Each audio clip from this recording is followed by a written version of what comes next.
Halo, assalamualaikum semua. Ketemu lagi dengan saya Widyasari. Kali ini pembelajaran kita melalui sebuah video. Nah, dalam video ini saya akan menjelaskan mengenai komponen-komponen dari analisis SWOT dan juga contohnya dalam sebuah perusahaan. Baiklah, yang pertama yaitu komponen analisis SWOT. Analisis SWOT itu terdiri dari 4 komponen. Yang pertama yaitu strength atau kekuatan, yang kedua weakness atau kelemahan, yang ketiga opportunity atau peluang, dan yang keempat adalah threat ancaman. Komponen yang pertama yaitu strength atau biasa disebut dengan kekuatan. Ini merupakan suatu kondisi yang mana menjadi pendorong keberhasilan untuk meraih posisi unggul dari suatu perusahaan dalam menghadapi persaingan. Misalnya saja, jika kekuatan perusahaan tersebut unggul di dalam teknologinya, maka keunggulan itu dapat dimanfaatkan untuk mengisi segmen pasar yang membutuhkan tingkat teknologi dan juga kualitas yang lebih maju. Yang kedua yaitu weakness atau kelemahan. Adalah suatu kondisi yang menghambat keberhasilan dari sebuah perusahaan untuk mencapai tujuannya. Weakness sendiri merupakan sebuah cara untuk menganalisis kelemahan sebuah perusahaan yang menjadi kendala serius dalam kemajuan suatu perusahaan. Nah, strength dan weakness sendiri termasuk dalam faktor internal yang menyangkut kondisi yang terjadi dalam sebuah perusahaan.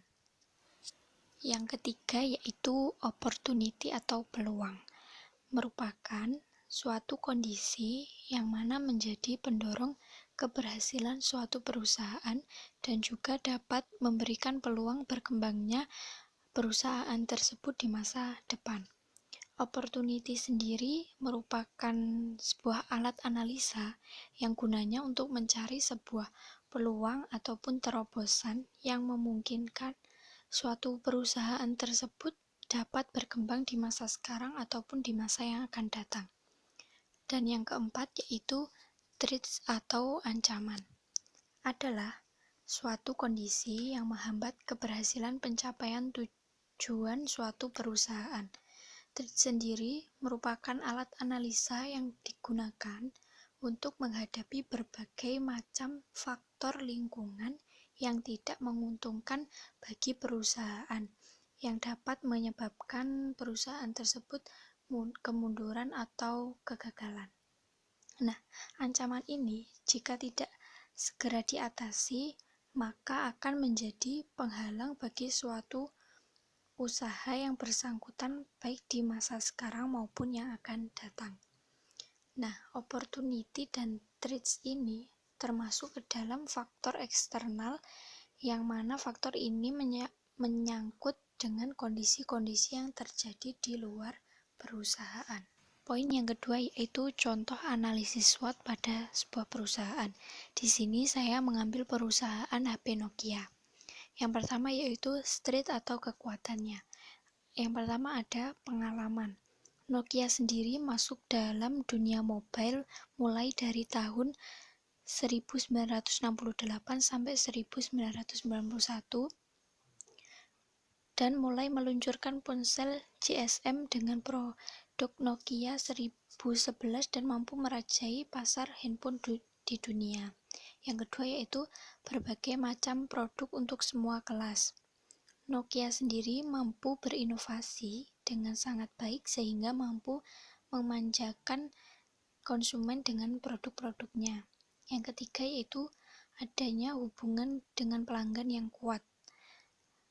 Nah, apabila berbicara tentang Nokia, maka kita akan selalu teringat dengan brand tersebut karena brand Nokia merupakan brand yang pertama masuk di dunia handphone. Yang keempat yaitu jaringan terbesar dan penjualan distribusi. Brand Nokia sendiri sudah melekat di hati masyarakat karena Nokia sebagai perintis ponsel di dunia. Yang kedua yaitu weakness atau kelemahan. Ada dua kelemahan dari perusahaan HP Nokia. Yang pertama yaitu kehilangan pangsa pasar. Karena Nokia terlalu terlena dengan keunggulan Symbian yang dimilikinya, mereka menjadi terlena dan tidak memperhatikan perkembangan dari kompetitornya. Nokia sendiri kalah bersaing dengan produk yang menggunakan iOS Android yang berkembangnya sangat pesat. Yang kedua yaitu kurang gaya dalam produk murah. Tidak bisa kita pungkiri bahwa di mana ada harga pasti ada rupa.